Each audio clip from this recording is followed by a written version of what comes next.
이번 사태 와중에 여야가 사상 유례없는 고발전을 벌였습니다. 수십 명의 의원들이 검찰에 고발됐고 특히 국회 선진화법 위반의 경우는 피선거권 박탈로까지 이어질 수 있기 때문에 내년 총선은 검찰에 달려있다는 얘기도 나오고 있습니다. 파장이 어디까지 미칠지 따져보겠습니다.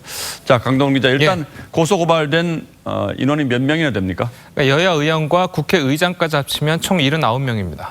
뭐 거의 3분의 1에 가깝군요. 예. 전부 선진화법 위반입니까? 아닙니다. 이 선진화법 위반으로 고발된 건요. 이 자유한국당 의원 49명뿐입니다. 예. 한국당이 고발한 민주당과 정의당 의원 그리고 국회의장은 공동상해와 직권남용 혐의 등으로 고발이 되어 있습니다.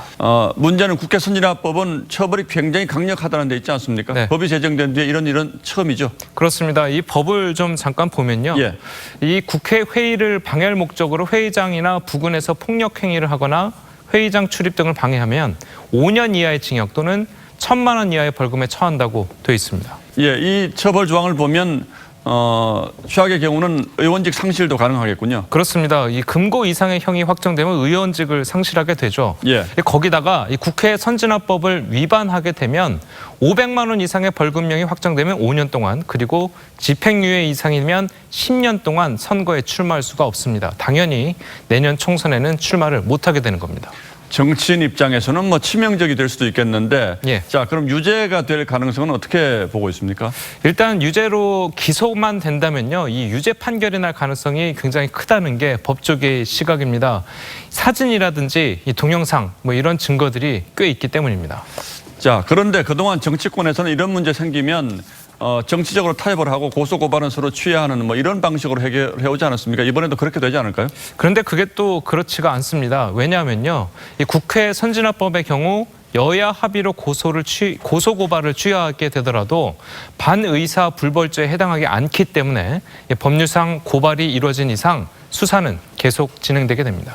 그렇다면 결국 검찰에 달려있다 이런 얘기가 그래서 나오는 거군요. 예, 맞습니다. 그렇지만 이 검찰 내부에서도 이번 사건이 굉장히 부담스러운 것은 사실입니다. 그렇겠죠. 이 국회의원 49명의 명운을 건 수사인데다가 이 한국당이 수사에 비협조적으로 나올 가능성도 높고 또 정치적인 탄압이라는 주장을 할 수 있기 때문인데요. 자, 그래서인지 원래 서울중앙지검 공안 2부에 배당됐던 국회 선진화법 위반 건은 이 서울 남부지검으로 옮겨졌습니다. 검찰은 이에 대해서 이 남부지검이 관할이어서 옮겼다 이렇게 이야기하곤 하지만 이 주요 사건은 중앙지검에서 맡아서 했던 전례를 보면 이번 사건이 부담스러운 건 사실인 것 같습니다. 그리고 이 국회 선진화법 첫 적용 사례라 법리 검토에만 시간이 걸릴 수도 있고요.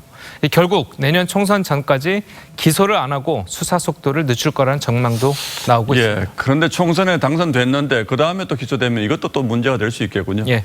자, 어쨌든 복잡한 문제입니다. 강동원 기자 잘 들었습니다.